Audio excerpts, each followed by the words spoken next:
yéen a ngi teewlu seen bii di Liberté TV xibaar yi wóor te gaaw ci tàng-tàng bi ñu ngi lay ñaan nga daal di abonné wu te activer cloche de notification yi vidéo bu dëggu nga bokk ci ñu koy njëkk a am.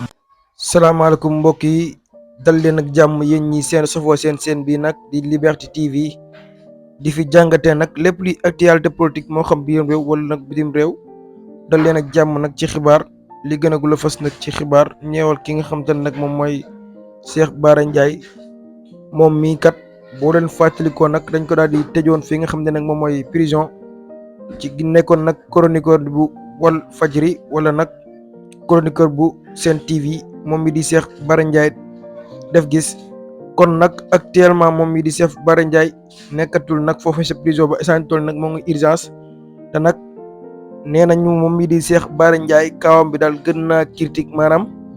li nga xam te ni moom mooy moo grève de la faim bi nga xam te ni amaloon na ko moom mi di Cheikh Bara Ndiaye kon nag loolee yóbbu na ko kawam bi gën a critique maanaam mu gën a metti ci wàllu wërgu yaramam ndaxte nag boo leen fàttalikoo moom mi di Cheikh Bara Ndiaye ci ñi Ousmane Sonko waxoon ñu jàppale leen ci grève de la faim bi moom ci la bokkoon te avant laata boobu sax moom mi di Cheikh Bara Ndiaye moo jiitu woon Ousmane Sonko ci kaso bi defoon li nga xam ne nag moom mooy ab grève de la faim maanaam di métti lu ci tëj gi nga xam ne tëj nga ko te du yoon kon nag moom mi di Cheikh Bara Ndiaye actuellement ñuy wax ak yéen nii kaawam gën naa critique maanaam wàllu wér-gu-yaramam gën naa critique moom mi di Cheikh Bara Ndiaye bu si kosndikoo ci ay jegeñaaleem ci lañ jotee boobu information kon nag moom mi di Cheikh Bara Ndiaye actuellement mi ngi ci urgence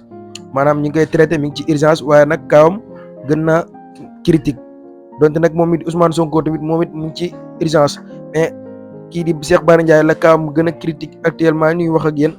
ndaxte yaakaar na ni sonn na lool buñ si kosndikoo nag ci ay ñi nga xam te ne ñoo fa demoon wala ñi nga xam te ne ñoo ko jege génne information boobu kon nag moom mi di Cheikh Bara Ndiaye jot na li nga xam te ne moom jot na ñu libéré ko wala nag ñu gën a taxaw ci wàllu wér-gu-yaramam